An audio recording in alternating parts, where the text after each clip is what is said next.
Olá, você que acompanha o programa Exclusiva da Band News Difusora. Nós vamos levar ao ar hoje, na Semana dos Povos Indígenas, uma entrevista com o vice-coordenador do Conselho Indígena de Roraima, Enoque Taurepang.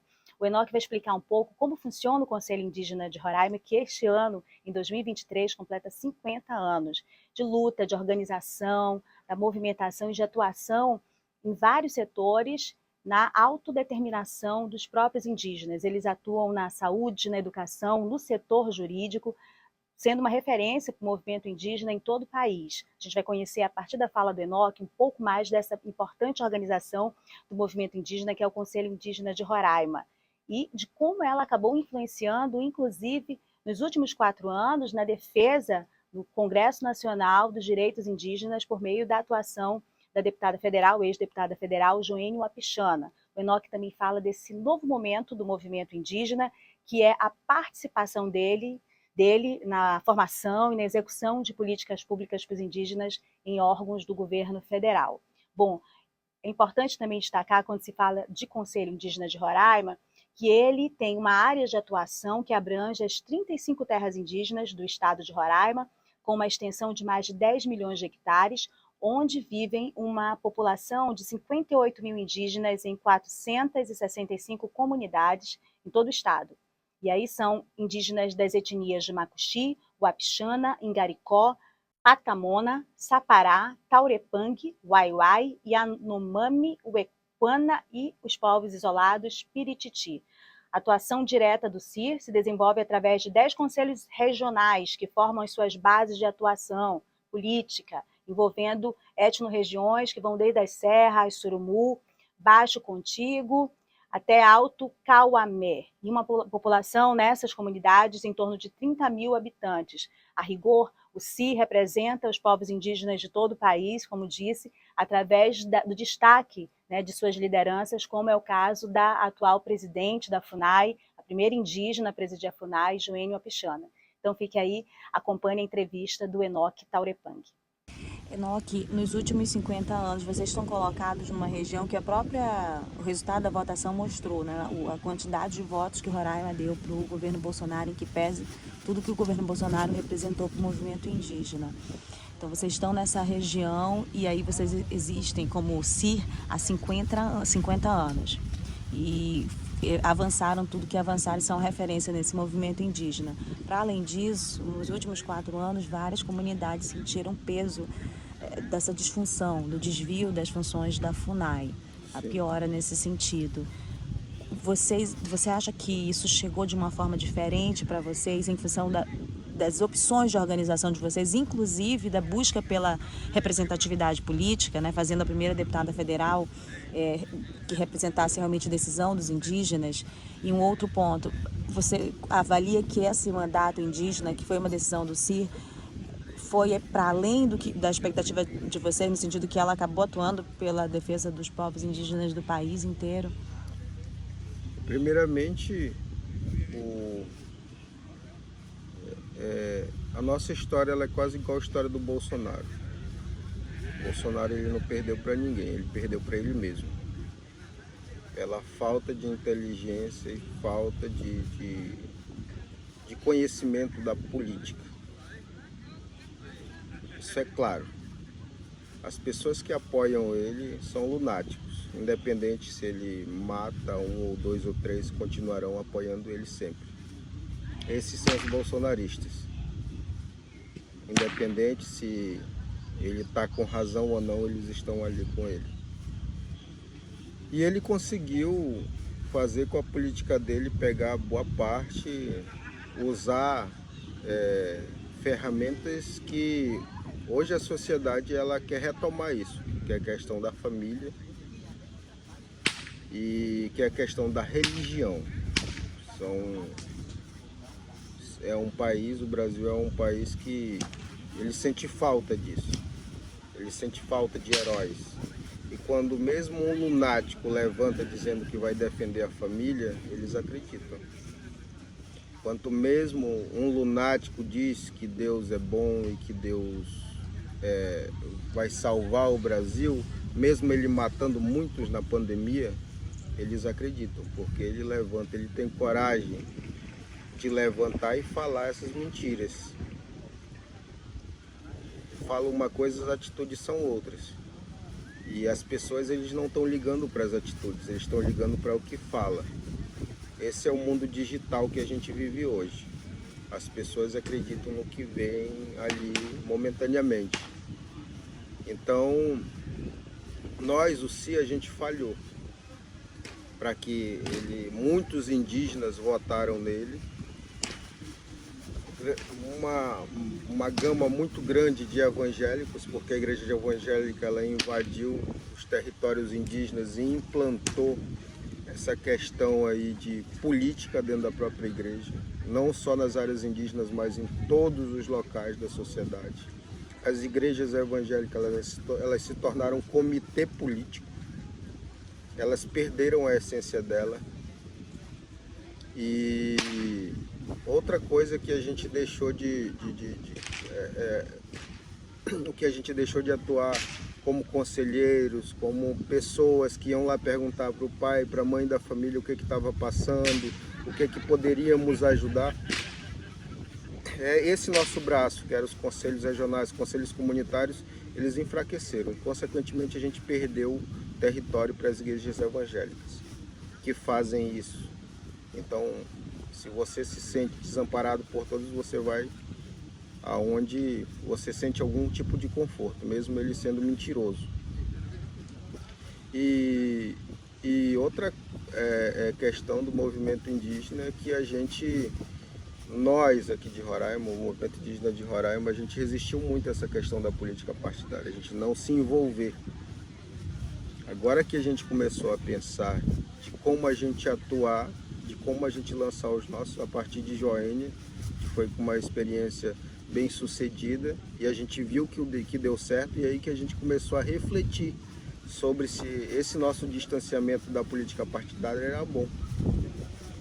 E aí a gente começou, então, quando a gente começou a falar isso para os jovens, para as comunidades, foi um tempo muito ainda tardio, porque os camaradas, enquanto a gente estava há 2 meses da campanha, os caras já estavam há 2 anos fazendo a campanha deles. Então foi muito tardio. Então a nossa falha foi essa, de a gente não ter dado ouvido ao que a gente estava vendo já. Não ter fortalecido, não ter procurado criar meios de estar junto de fato com a nossa base. Mas nem por isso, nem por Bolsonaro ter tido uma grande quantidade de votos dentro do estado de Roraima, de indígenas, vindo de indígenas, isso não vai nos afastar dos nossos parentes. Não vai nos afastar. A gente vai continuar com eles, a gente não quer criar uma briga política entre quem é de direita, quem é de esquerda. O que interessa para a gente é que a gente é indígena, né? A gente é indígena. Quase depois das eleições mesmo, em Boa Vista, passei por uma situação que o motorista de aplicativo me perguntou: vocês são uma organização indígena? Sim, nós somos uma organização indígena. Vocês são petistas?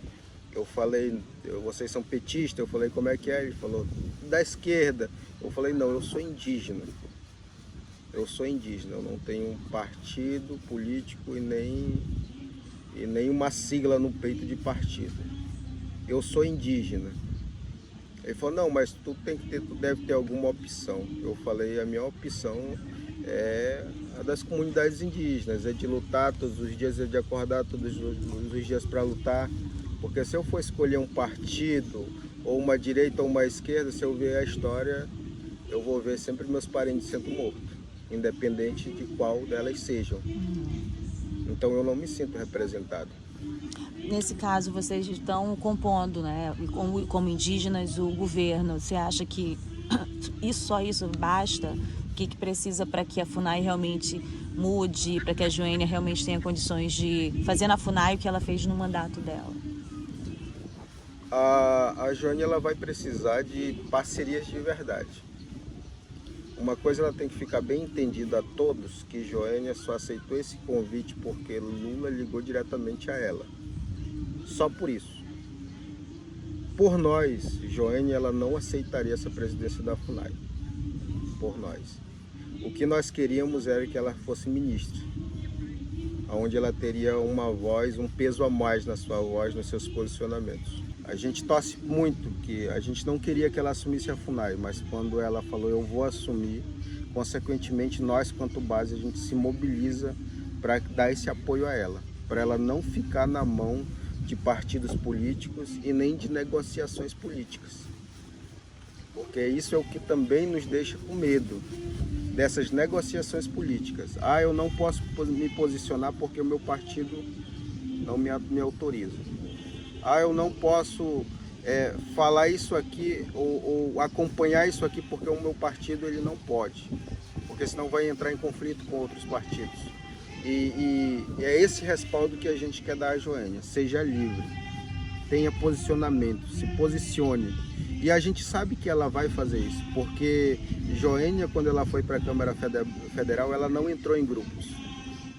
Ela criou o seu próprio grupo. Então ali também na Câmara Federal não existe só anti-indígenas.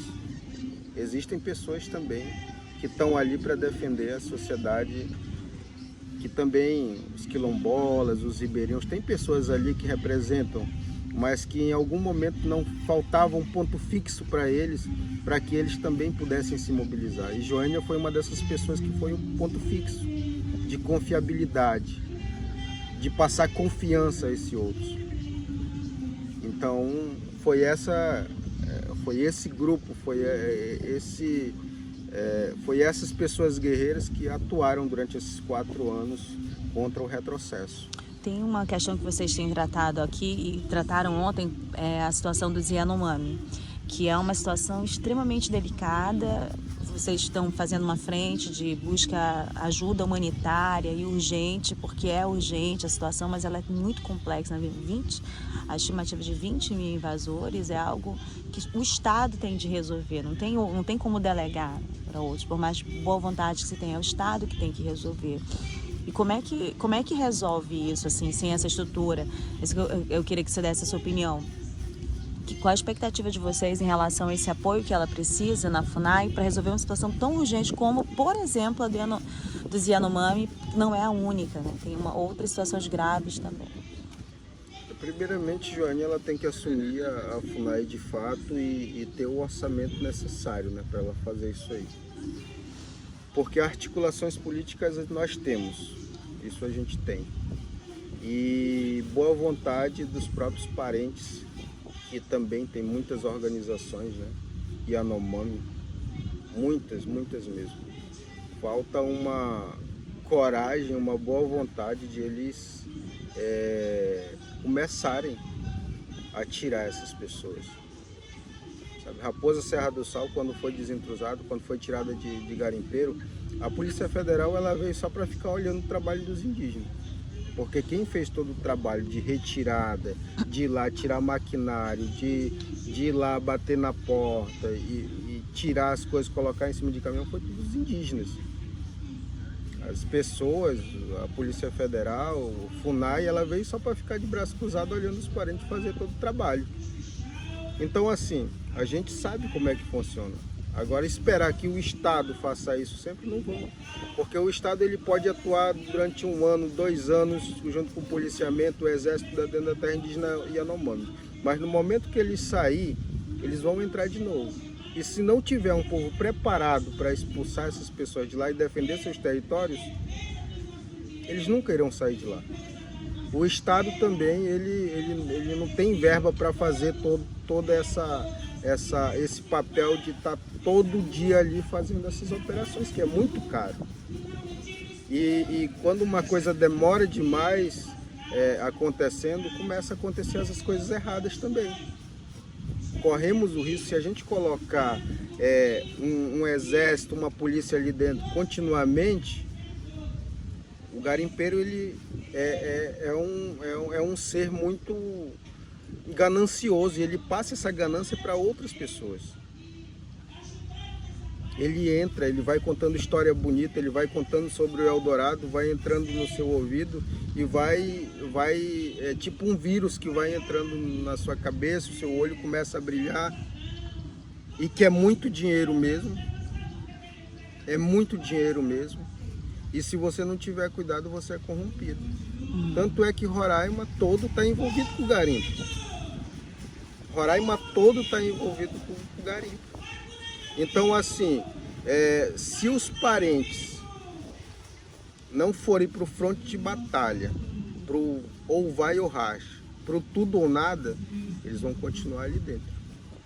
Por que que no tempo do Rashimu o garimpo acabou ali? Porque foram pro tudo ou nada.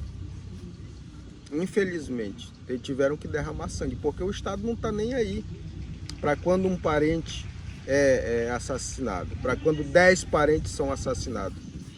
Mas quando um garimpeiro morre, 2 garimpeiros morrem por indígena, aí sim, lá vem a preocupação. Não pode, porque foi um pai de família que estava correndo atrás do pão de cada dia para sua família. O que está acontecendo? O que esses animais fizeram?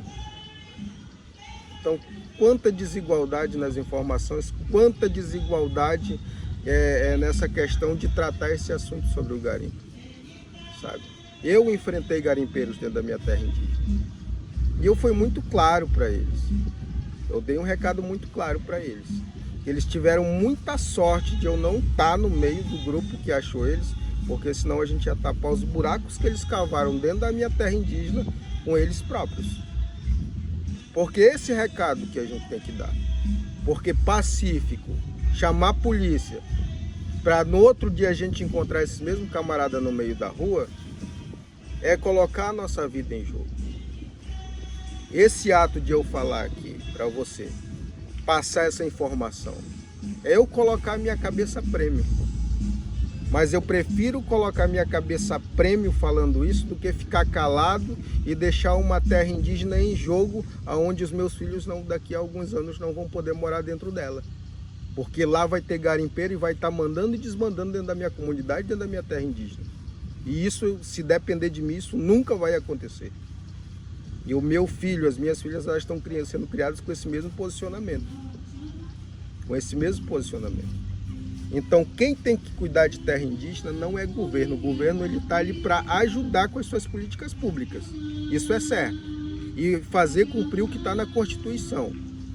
Mas quem tem que defender de fato é o povo indígena. E se está acontecendo garimpo dentro da terra indígena Yanomami é porque tem muitas também lideranças envolvidas nesse garimpo. Ganhando migalha. E os garimpeiros que sabem aproveitar muito bem essa questão da inocência dos nossos parentes, dando cachaça, dando muitas coisas para eles e convencendo a eles a abrirem as portas de suas casas para eles entrarem. Enoque, você tem como me falar um pouquinho sobre o início do CIR também? Como é que você acha que iniciou toda essa mentalidade que hoje você leva à frente, de tudo que nós falamos? E eram lideranças, eram tuxauas num outro momento, até de povos que não eram tão afins, tão amigos, né? Como é que você acha que isso surgiu, essa mentalidade, essa visão de futuro deles, de que era necessário uma união para se defender? Surgiu ali da década de 40 a 70, né? Justamente por causa dos garimpeiros. Essa questão de dizer, vocês lutam contra o garimpo porque vocês não sabem o quanto vocês podem crescer, o quanto vocês podem lucrar em cima disso. As nossas maiores lideranças foram garimpeiros. Jaci José de Souza trabalhava no garimpo. Clóvis Ambrósio andava nos garimpos. Eles viram a desgraça acontecendo no meio do nosso povo. Eles viram as comunidades sendo tomadas por garimpeiros. As suas irmãs, suas sobrinhas sendo estupradas, sendo pegas como animais e sendo abusadas. Viram seus irmãos sendo trocados por fardo de farinha, fardo de açúcar, fardo de sal. Eles viram, eles contemplaram tudo isso. É isso que o garimpo traz para dentro das terras indígenas, para dentro das comunidades indígenas, a miséria, a destruição. Então, com tudo isso que eles passavam, eles resolveram, na minha terra indígena, que é a terra indígena demarcada em ilha, todas as pequenas ilhas, que lá não é mata geral, mas todas as ilhas tinham um dono, nem dizer que é fazendeiro, um pequeno criador de animais lá. Todas as ilhas tinham um dono e o parente ele só podia tirar algum tipo de madeira, até mesmo uma simples vara, com a autorização deles. Eu cheguei a entrevistar pessoas, moradores da minha comunidade, que passaram por situação de apanhar de fazendeiro com vara, que ele tinha tirado 2, 3 varas para fazer sua casa. Então era toda essa humilhação que passava, desde a terra indígena Raposa Serra do Sol até a menor terra indígena aqui do estado de Roraima. Então foi muito fácil juntar os povos indígenas. Agora a gente precisava se encontrar, para a gente conversar, para a gente dialogar. Foi o que eles contaram aí. Quando a primeira reunião não foi essa questão de a gente vamos fazer um plano. Não foi isso. Foi essa questão, bora contar a nossa história, bora se conhecer. E no final disso tudo, eles viram que os problemas eram iguais, que a destruição estava em todo o território, que os povos indígenas estão perdendo território.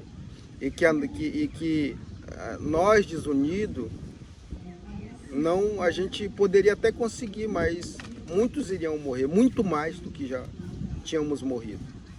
E aí o nosso cacique e liderança, Jaci José de Souza, ele foi iluminado com essa questão do feixe de vara, né? Foi um exemplo que veio desde a década lá de 60, 70, onde ele criou a questão do feixe de vara, e até hoje permanece, e até uma criança entende o que a gente fala. Então fica muito fácil de a gente repassar essa ideologia, esse conhecimento do que é o movimento indígena. É você pegar uma varinha, 2 varinhas e explica. Um galho você quebra, 2 galhos você já coloca um pouquinho de força. E assim, consequentemente, vai aumentando aqueles galhos, aqueles gravetos, até formar alguma coisa que é bem sólida, que você não vai conseguir quebrar. Então o movimento indígena, ele é de fácil repasse de valores e de luta, de bandeiras de luta. Que a gente não tem muito problema para fazer isso, porque a nossa didática de repasse, ela é muito presente no nosso dia a dia. Ela é muito presente no nosso dia a dia. Então o movimento indígena, ele ganha força porque ele é simples, ele é muito simples. Só para concluir agora, vocês foram avançando em vários setores, né, nessa questão da autonomia. Vocês têm hoje, apresentaram aí uma brigada, um número que realmente é impressionante. Eu penso até que é um número muito maior que muitos municípios do estado do Amazonas, que é o que eu tenho mais conhecimento. Vocês têm uma vigilância, vocês têm professores indígenas que atuam nas terras indígenas, são próprios professores indígenas, uma grande quantidade, agentes de saúde, e vocês têm um histórico de atuação e avanço no direito indígena. E aí começa pela própria defesa da Raposa Serra do Sol lá na STF, pela própria Joênia, mas vocês têm um corpo jurídico de indígenas altamente competente, inclusive, né? Então, assim, como é que você resume?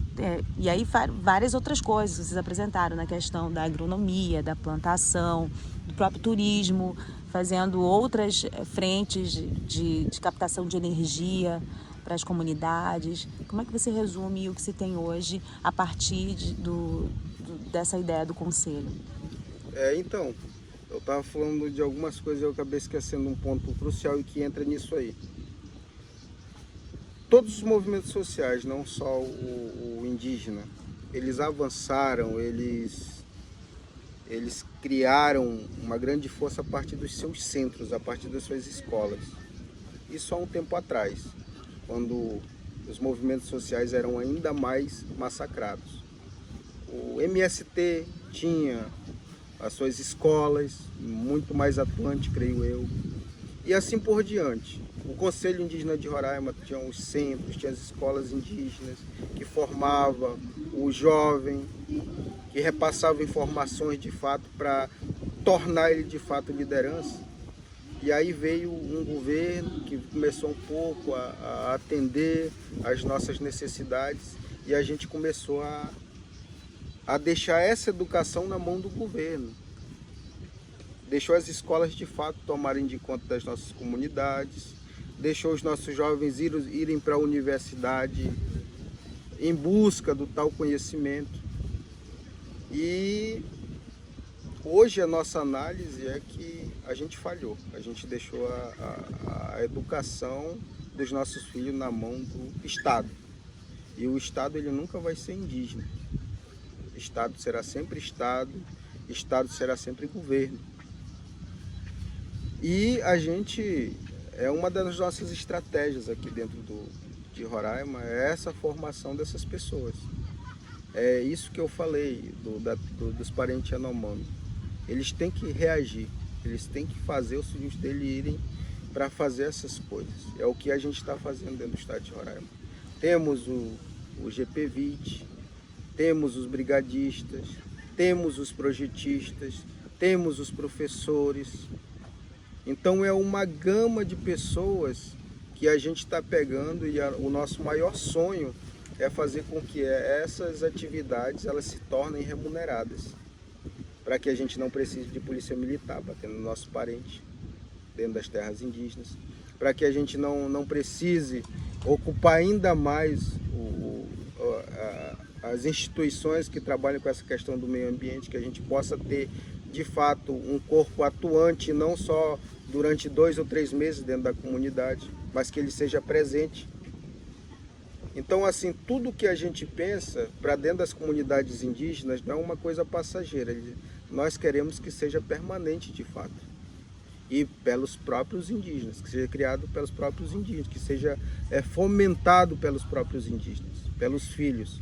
O que a gente quer é não encher cidades de indígenas. A gente tem os nossos territórios, não que o indígena seja proibido de andar na cidade, mas a gente tem um território, a gente tem uma casa, a gente não quer sair de casa para ir trabalhar. Quando a gente fala de casa, é o nosso território, é o nosso espaço que a gente vive. É bom quando você trabalha dentro da sua própria casa, que não precisa sair. Você se sente bem, você se sente feliz. Então, e ajuda a organizar. Quando você trabalha dentro da sua casa, você ajuda a organizar ela, manter ela organizada. Então, o que a gente quer é que nossos filhos permaneçam dentro dos nossos territórios, atuando nessas diversas áreas. A gente não quer que todo mundo seja tuxau, a gente não quer que todo mundo seja vaqueiro, mas a gente quer que temos os próprios comunicadores, né? Que são os nossos jornalistas indígenas. A gente não quer sair de casa para poder realizar os nossos sonhos. A gente quer realizar os nossos próprios sonhos dentro de casa. Esse é o nosso pensamento do Conselho Indígena de Roraima. Esse é o pensamento que nasceu lá na década de 70, no ano de 71, na decisão do Vai o Racha. Como ontem apresentamos a nova sede. Esse foi um desejo deles e que a gente vai querer realizar, e a gente vai realizar essa construção nos próximos 2 anos. A gente tem certeza disso, porque a gente sabe o tamanho da nossa força e a gente sabe que tem pessoas para nos apoiar, e isso independente de governo. Para encerrar, você falou aqui para os jovens ontem de madrugada, assim, vocês, claro que tem pessoas que têm outros sonhos e vocês devem ir atrás dos sonhos de vocês, mas hoje vocês não precisam mais deixar de ser indígenas para realizar os sonhos. Foi você que falou para eles, né, nessa questão, esse entendimento, essa preocupação com os jovens, né? Essa questão do mundo preconceituoso, né? Só por você ser indígena, você não é capaz. O índio tem essa fama de preguiçoso, né? E então o jovem, entendido de todas essas informações, muitas das vezes ele não se sente nem índio e nem branco. O que ele é de fato?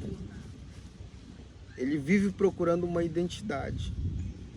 e ele vem ele fica muito acessível a essa nova doença do século, que é a depressão. Isso faz o jovem se tornar depressivo. Apesar de todos os enfrentamentos que a gente já tem dentro das terras indígenas, ainda vem mais isso, a questão da identidade. E se não tiver pessoas de referência para dizer para eles, você é importante, você é capaz de realizar os seus sonhos, você não precisa negar sua família, você não precisa negar o seu sangue, você não precisa negar ser indígena para você conseguir esse seu sonho. Você é forte, você é resistente. Se não tiver liderança, se não tiver pessoas para falar isso para ele, por mais que ele saiba, mas se não tiver pessoas para falar isso para ele a cada dia ele vai se iludindo com as coisas do mundo e é tudo menos indígena. E quando ele chegar em um patamar onde ele vai olhar para um lado e para outro, ele vai se sentir um nada, porque ele sempre se renegou, algo vai acontecer. Tudo de ruim, menos as coisas boas. Quando você se renega, quando você não se aceita como tal, é muito difícil, as coisas não andam. Podem até andar, mas o desastre ele só está se prolongando, só está se deixando para o próximo dia. Então assim, a gente tem a mentalidade de que a gente precisa trabalhar o jovem. A gente não precisa só dizer que tem um território, dizer que tem uma escola indígena, dizer que tem aquilo, dizer que a gente criou aquilo. A gente precisa diretamente falar para as pessoas que a gente criou isso, mas usando linguagens diferentes. Você quer ser, pode ser o que quiser, pode ser advogado, empresário. A gente também trabalha com jovens essa questão do despertar o empreendedorismo dentro das comunidades indígenas, sabe? Você saber fazer um arco muito bem feito, uma flecha muito bem feita, você pode vender isso, muito bem vendido, diga-se por passagem. Se você saber fazer um colar, você vai vender isso muito bem. Agora vai partir de você, saber fazer as coisas muito bem feitas. Porque não é porque é indígena que tem que fazer tudo esculhambado, tudo feio. Então assim, a gente conversa com o jovem, com a juventude, para ele ser o melhor dele mesmo, e não do colega que é do lado. O melhor que ele pode ser dele mesmo, para que ele possa crescer na vida, para que ele possa dar, de fato, vida aos seus sonhos.